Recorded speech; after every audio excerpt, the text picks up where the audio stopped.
In the last two videos, we talked about what perfectionism actually is and where it comes from. But knowing about it isn't the same as changing it. So today, I want to walk you through 7 strategies that actually work, all backed by science and all things I've personally tested. If perfectionism has been running your life, this video is for you. These strategies come from cognitive behavioral therapy, self-compassion research, and neuroscience. None of them are quick fixes, but they do work.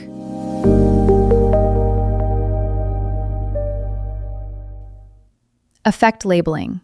When the wave of perfectionism hits, don't say, "I have high standards."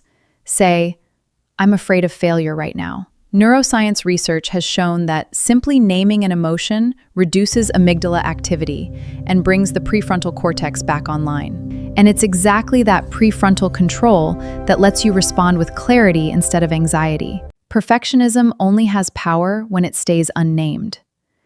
Once you see it clearly, it becomes something you can choose to set down.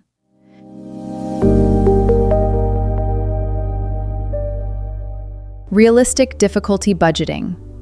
Before starting any project, ask, how long did this actually take the people who succeeded at it? Not the final polished result. Look into the drafts, the dead ends, the hidden labor behind it. If you under-budget for difficulty, every hardship feels like proof of your inadequacy. If you budget honestly, hardship is just part of the work.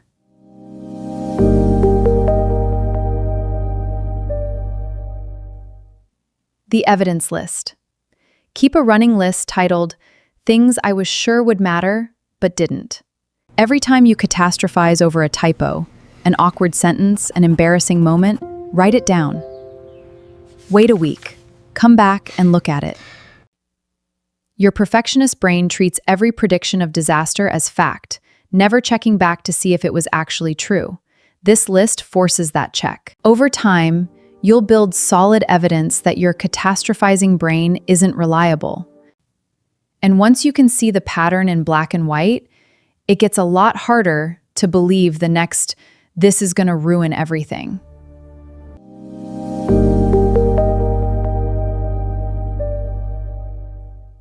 Decide where to aim for an A+. Your time and energy are finite. Where is a B good enough? And where do you genuinely need an A+?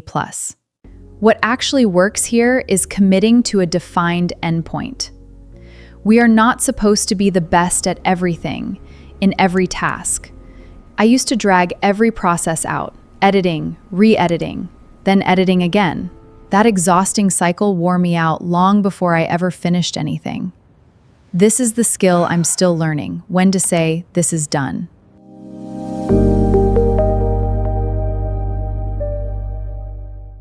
The 5-minute physical start. The hardest part of any task is starting. Look at the difficulty realistically, but don't make it bigger than it actually is. Set a timer for 5 minutes. Open the file, write 1 line. Just begin. Action creates motivation, not the other way around.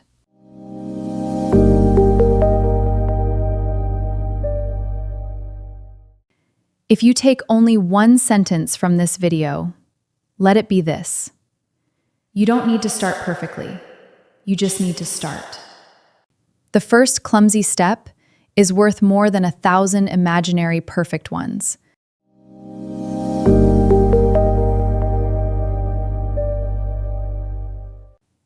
Deliberate self-compassion practice. Research backs this up too. People who talk to themselves the way they'd talk to a struggling friend end up with better mental health and more motivation. We perfectionists fear that kindness toward ourselves will make us lazy. Science says the exact opposite is true.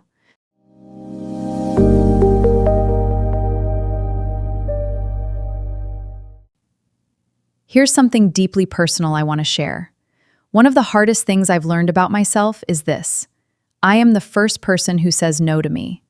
The feeling of not being enough, of not being ready yet, makes me reject myself before the world even has a chance to. I keep waiting to be ready, waiting for the perfect conditions, and then I'll start. The result? I've missed so many opportunities. If a no has to come, let it come from the world, not from you to yourself.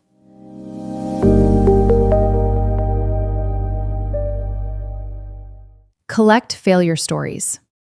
Pick someone you admire, then go find out how they actually got there. Read the biography and watch the long-form interview, not the highlight reel.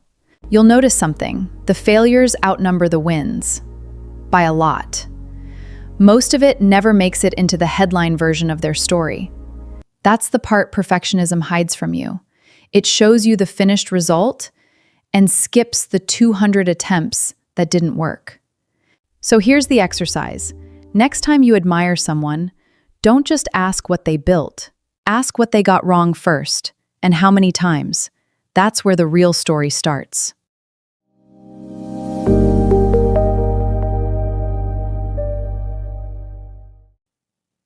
Perfectionism was a strategy that a younger version of you built to stay safe and to stay loved. It worked, up to a point.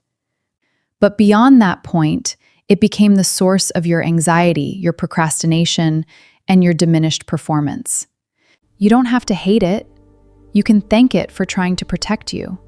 And now, gently, choose to set it down. If any part of this video moved you, I'd love to hear from you in the comments. Which strategy will you try first? And if you've been watching this series from the beginning, thank you. This topic is personal to me, and knowing you're here means a lot. If this helped, share it with someone who needs it, and I'll see you in the next video.